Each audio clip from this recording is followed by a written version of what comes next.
Assalamualaikum warahmatullahi wabarakatuh. Alhamdulillahi rabbil alamin. Assalatu wassalamu ala nabiyyina Muhammad wa ala alihi wa sahbihi ajma'in. Allahumma inna nas'aluka ilman nafi'an wa rizqan tayyiban wa amalan mutaqabbala. Alhamdulillah, pada kesempatan kali ini kita dapat melanjutkan kajian kita dari kitab yang agung, dari kitab yang mulia, dari kitab yang insya Allah bermanfaat, kitab yang berjudul Fiqhu Tarbiyatil Abna, fikih dalam mendidik anak, yang disusun oleh Syekh Abu Abdullah Mustafa Al-Adawi, yang mana pada kesempatan yang lalu telah kita jelaskan bahwasannya Allah lah Subhanahu wa Ta'ala yang maha memberi petunjuk. Bahkan para nabi sekalipun tidak mampu memberikan petunjuk untuk orang-orang yang ia cintai, termasuk anaknya, yang menjadi tanggung jawab beliau sebagai seorang ayah untuk mendidik dan mengarahkannya. Namun yang dilihat bukanlah hasil, yang dilihat bukanlah capaian, namun yang dilihat adalah proses. Bagaimana seorang orang tua betul-betul memberikan segala hal untuk memberikan pendidikan yang terbaik untuk anak-anaknya. Adapun hasilnya yang maha memberi petunjuk adalah Allah Subhanahu wa Ta'ala.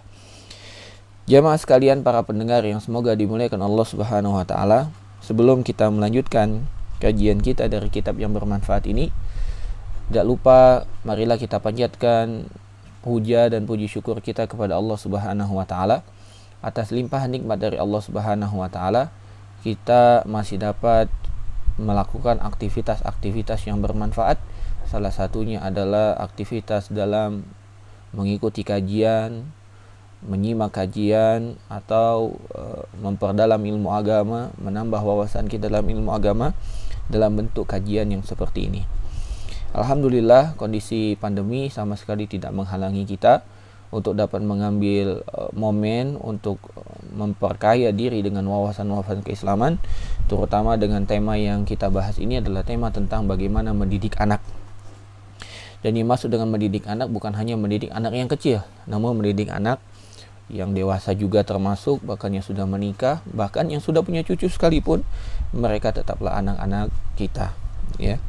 Kemudian salawat dan salam marilah kita terus panjatkan kepada Nabi kita Nabi Muhammad sallallahu alaihi wasallam.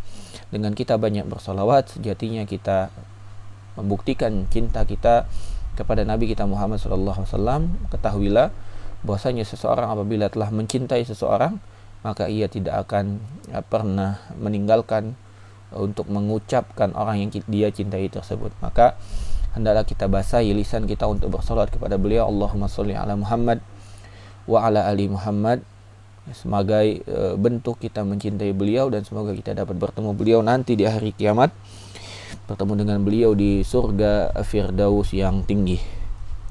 Para pendengar sekalian yang semoga dimuliakan Allah Subhanahu wa Ta'ala, kajian kita yang terakhir adalah mengisahkan tentang kisah Nabiullah Ibrahim. Bagaimana kisah Nabiullah Ibrahim dilahirkan dari seorang bapak yang penyembah berhala, bahkan pembuat berhala, namun tidak menjadikan seorang anak itu mengikuti bapaknya. Allah Subhanahu wa Ta'ala memilih Nabi Ibrahim, bahkan menjadikan Nabi Ibrahim sebagai bapaknya para nabi, bapaknya orang-orang yang bertauhid.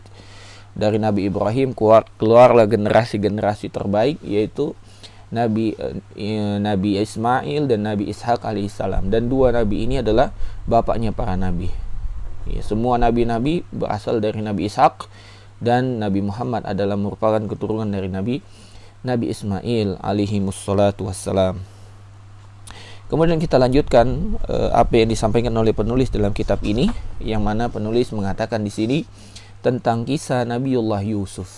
Ya, penulis mengatakan, maka marilah kita perhatikan dengan seksama dan kita fikirkan dengan akal dan hati kita bagaimana kisah tentang Nabi Yusuf alaihissalam.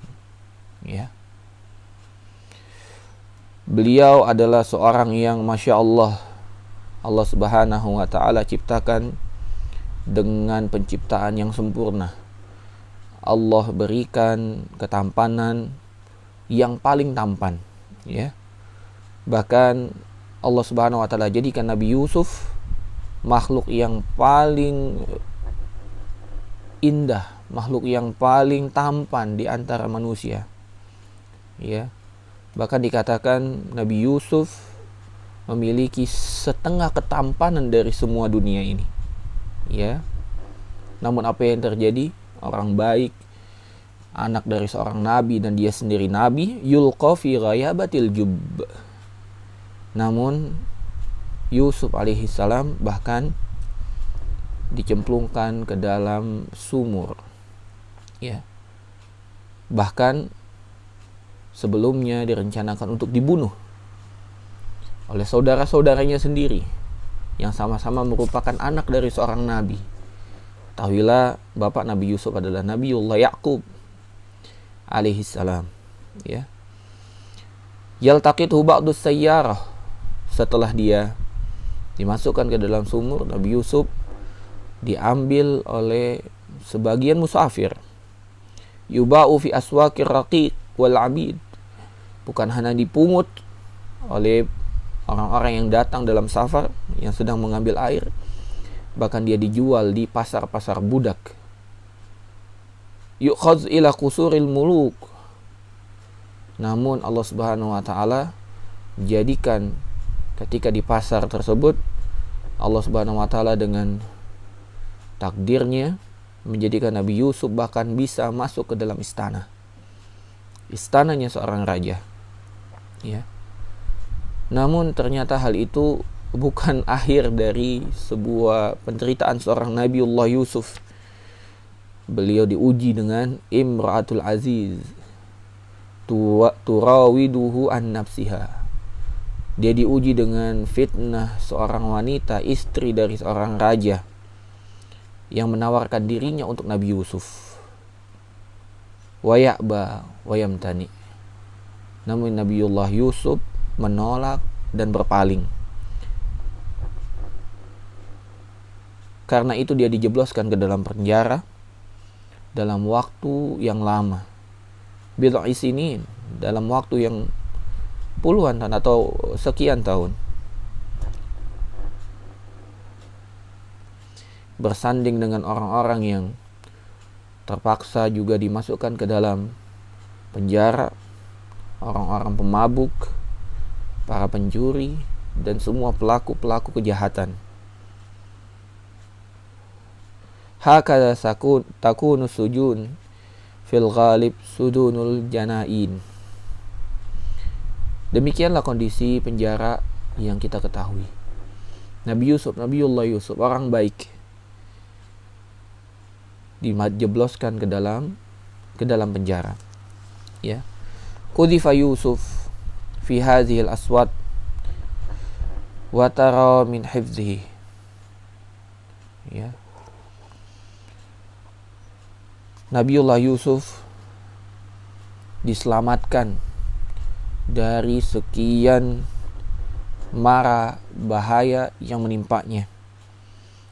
Dia lebih memilih untuk menderita fisik daripada harus menerima siksaan berupa maksiat dari Allah Subhanahu wa taala untuk melakukan perbuatan nista kepada istri seorang raja. Dia memilih untuk masuk ke dalam penjara. Ya. Namun Allah Subhanahu wa taala menjadikan perlindungan untuk Nabi Yusuf tersebut, atau apa yang dilakukan oleh Nabi Yusuf tersebut menjadi perlindungan untuk dirinya. Allah Subhanahu wa taala jadikan dia orang yang bijaksana. Bahkan Allah Subhanahu wa taala menjadikan dia seorang yang dapat menafsirkan mimpi.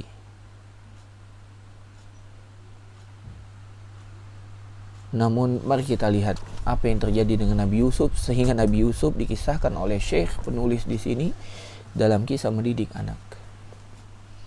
Nabi Yusuf anak kecil,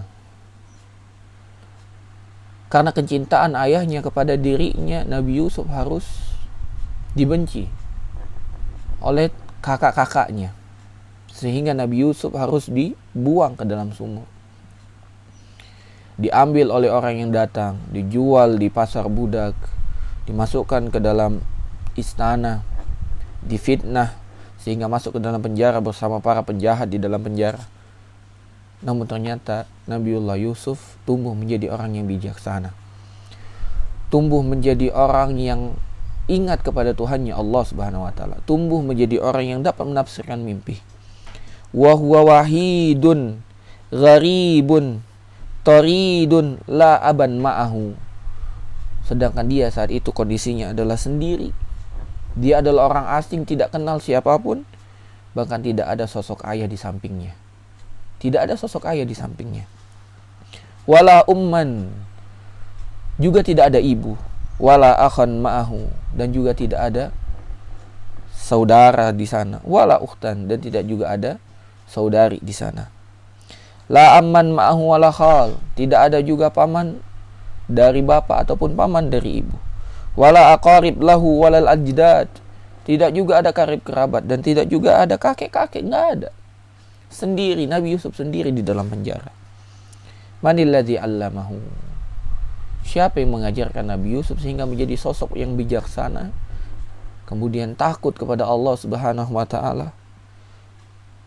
Manilladzi zakkahu, siapa yang telah mensucikan hati Nabi Yusuf sehingga Nabi Yusuf berani untuk menolak istri seorang raja yang cantik jelita, sedangkan dia memiliki paras yang begitu tampan. Siapa yang mensucikannya? Manilladzi rabbahu, siapa yang memberikan pendidikan yang begitu dalam ini, pendidikan takut kepada Allah Subhanahu wa taala, siapa yang mendidiknya?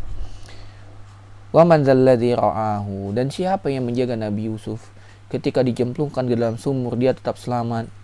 Siapa yang menjadikan orang yang lewat datang kemudian mengambil Nabi Yusuf? Siapa yang menjadikan Nabi Yusuf dijual di pasar budak tiba-tiba diangkat menjadi orang yang ada di tengah istana? Siapa yang menjadikannya itu?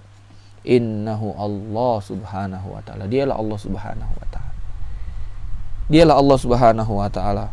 Khairun hafidha wa huwa arhamur rahimin. Allah Subhanahu wa taala yang maha menjaga dan dia maha penyayang bagi makhluknya, kepada makhluknya.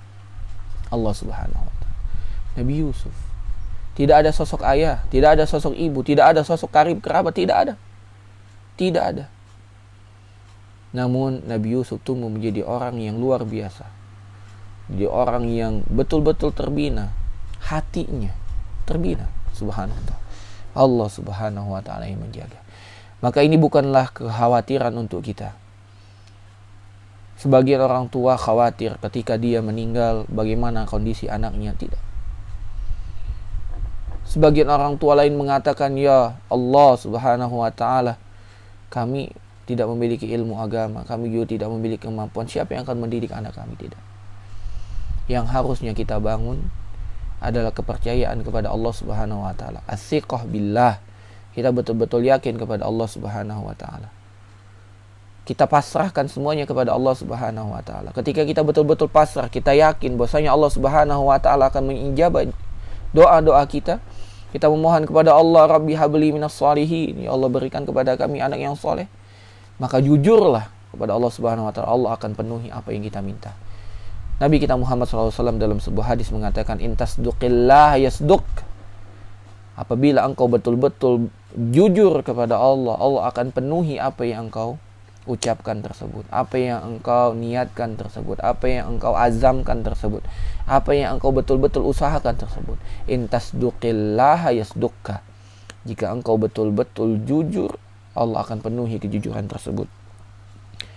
Dan kita mengambil ibrah dari kisah Nabi Yusuf, bahwasannya doa seorang orang tua betul-betul dibutuhkan oleh seorang anak. Nabi Yakub tidak berada di sisi Nabi Yusuf, namun doa yang dipanjatkan oleh Nabi Yakub sampai menjadikan matanya buta karena sedih memohon kepada Allah Subhanahu wa taala agar menyelamatkan Nabi Yusuf, dikembalikan lagi ke pangkuannya.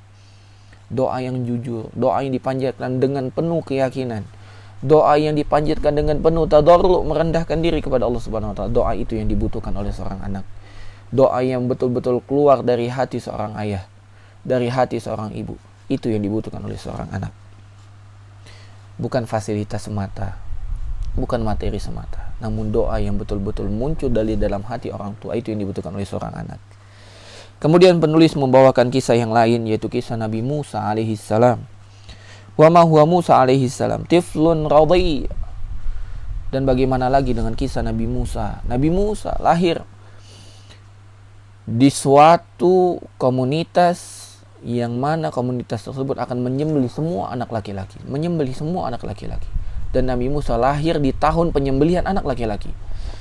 Maka ibunya pun sangat khawatir. Allah Subhanahu wa taala mengilhamkan kepada ibunya untuk memasukkan Nabi Musa ke dalam kotak, kemudian dihanyutkan dalam sungai. Kemudian Allah Subhanahu wa taala menjadikan kotak tersebut dipungut oleh raja, yaitu Fir'aun. Ya. Tufariquhu ummuhu tilkal al-haniyah al-mushfaqqah. Ya.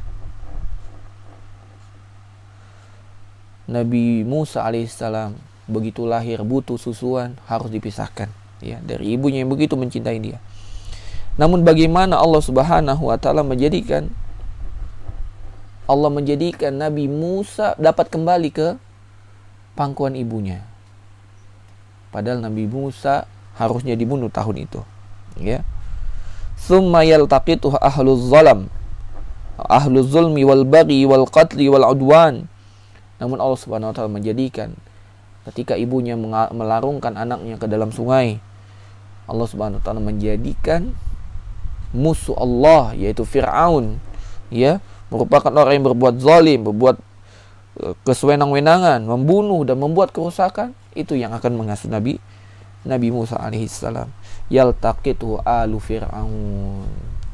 Nabi Musa ternyata dipungut dan diasuh oleh keluarganya Fir'aun. Fayalaha min faji'ah. Maka tidaklah ini menjadi sesuatu yang sangat mengejutkan untuk kita. Bagaimana Subhanahu wa ta'ala menjadikan Nabi Musa diasuh oleh musuh Allah Subhanahu wa ta'ala, Fir'aun. Ya, walakin man dzalladzi raddahu ila ummih. Namun dengan skema Allah Subhanahu wa ta'ala, Allah jadikan Nabi Musa kembali ke pangkuan ibunya. Allah Subhanahu wa ta'ala jadikan tidak ada satupun ibu susu yang diizinkan untuk dapat memberikan susu kepada Nabi Musa. Tidak ada. Setiap ibu susu yang memberikan susunya semua ditolak oleh Nabi Musa. Sampai akhirnya ibunya sendiri yang menyusui. Kemudian Nabi Musa pun mau menyusu. Siapa yang menjadikannya? Allah Subhanahu wa ta'ala. Ya. Kai taqarra ainuha wa la tahzan. Dan ini semua Allah Subhanahu wa ta'ala jadikan karena kejujuran yang dimiliki oleh ibu Nabi Musa alaihissalam. Ketika ibunya betul-betul yakin kepada Allah, mengikuti perintah Allah, mengikuti petunjuk Allah Subhanahu wa ta'ala tanpa keraguan. Ketika diilhamkan oleh Allah Subhanahu wa ta'ala melarungkan anaknya ke sungai, dia lakukan. Dia penuh berdoa kepada Allah Subhanahu wa ta'ala, maka Allah Subhanahu wa ta'ala kembalikan sesuai dengan apa yang diinginkan oleh ibunya. Kai taqarru ainuha wa la tahzan. Agar kedua mata ibunya itu tidak menangis dan tidak bersedih. Allahu akbar. Ya. Wa manil ladzi hafizahu minas su'i wal makruh fi dzulmi wat tughyan. Coba lihat bagaimana anak pungut Nabi Musa dipungut oleh siapa? Oleh Fir'aun, musuh Allah Subhanahu wa ta'ala. Namun ternyata Nabi Musa tumbuh tanpa sedikit pun dizalimi oleh Fir'aun. Padahal Fir'aun mendapatkan gelar ahlul zalim. Ahlinya orang zalim ya Fir'aun. Namun bagaimana Nabi Musa betul-betul dijaga oleh Allah Subhanahu wa ta'ala, tinggal di rumah, di istananya orang yang zalim, namun Nabi Musa tidak pernah dizalimi. Allahu akbar. Wa man ladzi asamahu an yata'allam fi hadhil buyut safukut dima wastihya wan nisa wa dzabhi sibyan. Namun lihat, Nabi Musa tinggal di rumah Fir'aun, istana Fir'aun, sedangkan Fir'aun ini memiliki sifat yang jelek, zalim, suka membunuh, merendahkan harkat martabat wanita, bahkan menyembelih anak-anak. Namun lihat, Nabi Musa alaihissalam tidak terpengaruh. Nabi Musa tidak dikenal sebagai orang yang setelah dia tinggal bersama Fir'aun, dia dikenal sebagai orang yang suka menumpahkan darah. Tidak. Nabi Musa juga tidak dikenal sebagai orang yang suka menyembelih anak kecil. Tidak. Subhanallah. Innalladzi asamahu wa hafizahu wa ra'ahu wallahu subhanahu wa ta'ala. Yang menjaga Nabi Musa, yang melindungi akal Nabi Musa, yang melindungi hati Nabi Musa, yang melindungi Nabi Musa dari kezaliman, dialah Allah Subhanahu wa taala. Dialah Allah Subhanahu wa taala. Falahul hamd. Maka milik Allah lah segala pujian. Alhamdulillah. Rabbil alamin. Ya. Allahu akbar. Maka jamaah sekalian yang semoga dimuliakan Allah Subhanahu wa taala, hendaklah kita betul-betul bergantung kepada Allah Subhanahu wa taala. Terutama dalam hal mendidik anak kita. Hendaklah kita betul-betul menggantungkan segala sesuatu kepada Allah Subhanahu wa taala. Karena sejatinya hanya Allah Subhanahu wa taala yang mampu menjadikan anak kita soleh, yang mampu menjadikan anak kita taat, yang mampu menjadikan anak kita sukses, hanya Allah Subhanahu wa taala. Hanya Allah Subhanahu wa taala. Yang mana Allah Subhanahu wa taala telah menegaskan kepada kita, idza arada bi syai'in, kalau Allah Subhanahu wa taala menginginkan kepada sesuatu, ya, sebagaimana yang Allah Subhanahu wa taala abadikan di dalam surat Yasin, ya, innama amruhu idza arada syai'an ay yaqula lahu kun fayakun. Sungguhnya Allah Subhanahu wa taala apabila menginginkan sesuatu, Allah tinggal mengatakan kun, maka jadi. Kun fayakun. Kun, maka jadilah. Maka hendaklah seorang orang tua betul-betul bertawakal kepada Allah Subhanahu wa taala dan tidak mencukupkan dengan usaha-usaha duniawi yang ia tempuh. Hendaklah dia bergantung kepada usaha-usaha ukhrawi, usaha-usaha agama, usaha-usaha agama dan diniyah, usaha-usaha yang sifatnya akhirat, usaha-usaha yang sifatnya syar'i, yaitu menggantungkan diri kepada Allah Subhanahu wa taala dan betul-betul memohon kepada Allah dalam mendidik anak ini, mengarahkan anak ini. Semoga anak yang kita memiliki betul-betul tumbuh, betul-betul istiqamah di atas kebaikan dan ketaatan kepada Allah Subhanahu wa taala. Ya. Kemudian penulis memberikan kisah yang terakhir, yaitu kisah tentang Nabi Khidir, ya. Kisah tentang Nabi Khidir. Waha huwa gulamun akhar, dan ini adalah kisah tentang anak yang lain. Abawahu mu'minani, kedua orang tuanya adalah orang tua yang betul-betul beriman, jujur keimanannya. Lakinnahu tubi'a kafiran, namun orang tua yang betul-betul beriman ini Allah uji dengan anak yang Allah tetapkan dia menjadi orang kafir. Allah tetapkan menjadi orang kafir. Kama qala Nabi sallallahu alaihi wasallam, sebagaimana dikatakan oleh Nabi sallallahu alaihi wasallam, "Famadza asahuma ayyasna'a ma'a hadzal ghulam alladzi tabi'a kafiran?" Maka apa yang dapat kita perbuat kepada seorang anak, ya, apa yang dapat dilakukan oleh kedua orang tua tersebut kepada seorang anak yang Allah Subhanahu wa taala telah tetapkan anak itu menjadi kafir. Ya. Qatalahu Khadar. Lantas dengan perintah Allah melalui Nabi Khidir atau Nabi Khadar, Nabi Khidir, anak itu pun dibunuh. Wastankara Musa alaihi salam. Namun ketika Nabi Musa melihat kejadian tersebut, Nabi Musa langsung mengingkarinya. Ya. Fa'atabahul Khadar. Kemudian Nabi Khidir pun menjawab, fi dzalika wa bayyana lahu hikmatullah fi dzalik. Kemudian Nabi Khidir pun langsung merespon dan mengatakan apa yang ada atau apa hikmah di balik kejadian yang ia lakukan, yaitu membunuh anak tersebut. Ya.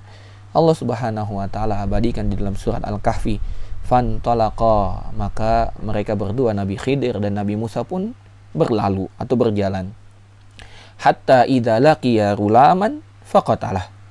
Maka ketika dua orang itu, yaitu Nabi Musa dan Nabi Khidir, sampai pada suatu tempat dan sampai orang berdua itu menemui seorang anak-anak, yaitu gulam, anak kecil, faqatalahu, maka Nabi Khidir pun membunuh anak tersebut. Qala, lantas Nabi Musa ketika melihat Nabi Khidir membunuh, aqatalta nafsan zakiyatan, apakah engkau membunuh jiwa yang suci, bi ghairi nafsin, tanpa ada sebab?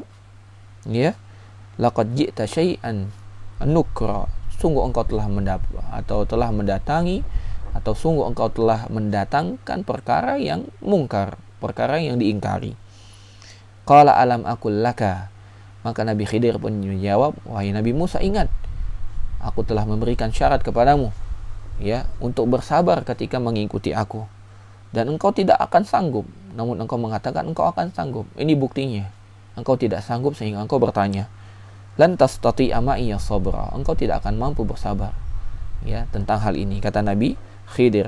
Sampai Nabi Khidir mengatakan, wa ammal ghulam, adapun anak kecil yang aku tadi bunuh, fakana abawahu mu'minain, dua orang tuanya adalah dua orang tua yang mukmin, yang beriman, yang jujur. Fakhashina ayyurhiqahuma turyana wa kufra. Namun anak tersebut, ya, telah Allah Subhanahu wa taala takdirkan sebagai anak yang akan tumbuh menjadi anak yang membangkang, durhaka dan kafir. Fa aradna ayyubdilahuma rabbuhuma khairan minhu. Maka Allah Subhanahu wa taala memerintahkan aku untuk menggantikan, ya, untuk membunuh anak itu, sehingga Allah Subhanahu wa taala menggantikan dengan anak yang lain yang lebih baik dari anak yang telah dibunuh tadi. Zakatan wa aqraba ruhma.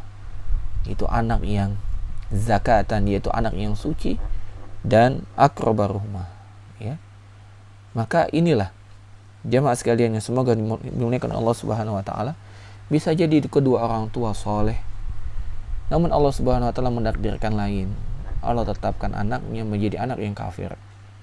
Dan kita tidak tahu sampai hal itu terjadi pada kita.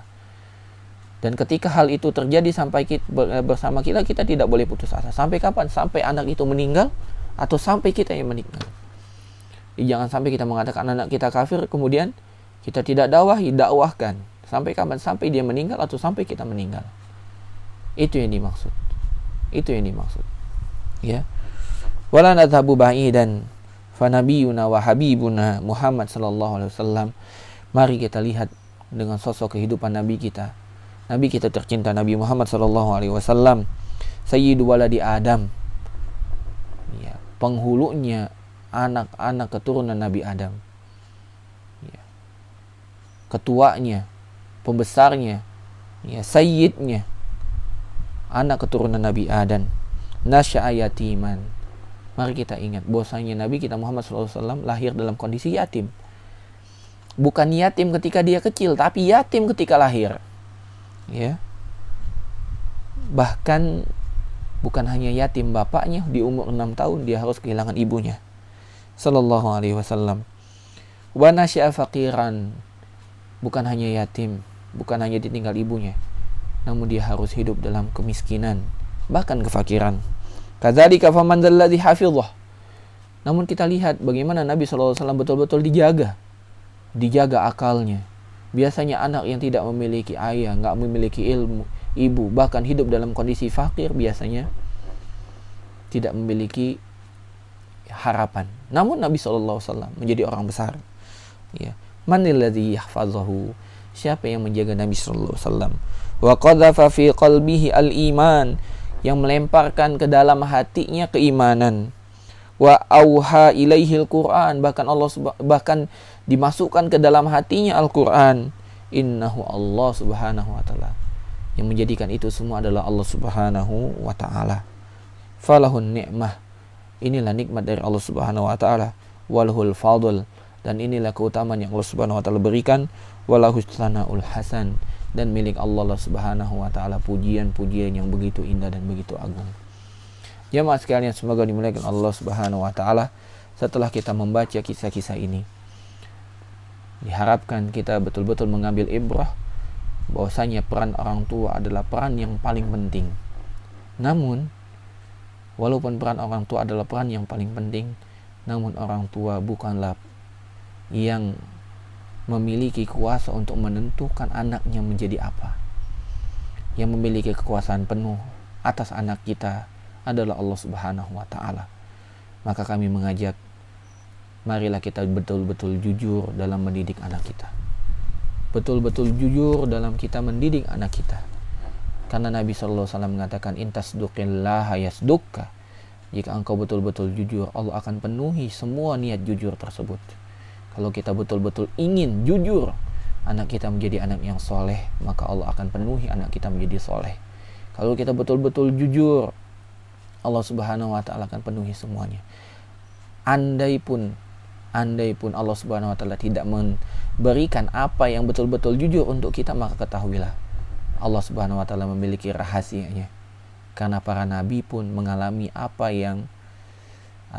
para nabi pun mengalami sesuatu yang begitu berat. Nabi Nuh, Nabi Ulul Azmi, namun anaknya harus mati dalam keadaan kafir. Nabi Ibrahim, ayahnya, ya. Nabi Yusuf, saudara-saudaranya. Maka hendaklah kita bersabar dan jujurlah kepada Allah Subhanahu wa taala. Semoga Allah Subhanahu wa taala mengabulkan semua niat-niat jujur dari kita untuk mendidik anak-anak kita menjadi anak-anak yang soleh dan soleha. Mungkin ini dapat disampaikan pada kajian kali ini. Lebih dan kurang kami mohon maaf, kepada Allah kami mohon ampun. Semoga Allah Subhanahu wa taala melimpahkan kepada kita nikmat-nikmat berupa ilmu dan amal soleh, dan menjadikan kita orang tua yang betul-betul jujur dalam mendidik anak-anak kita.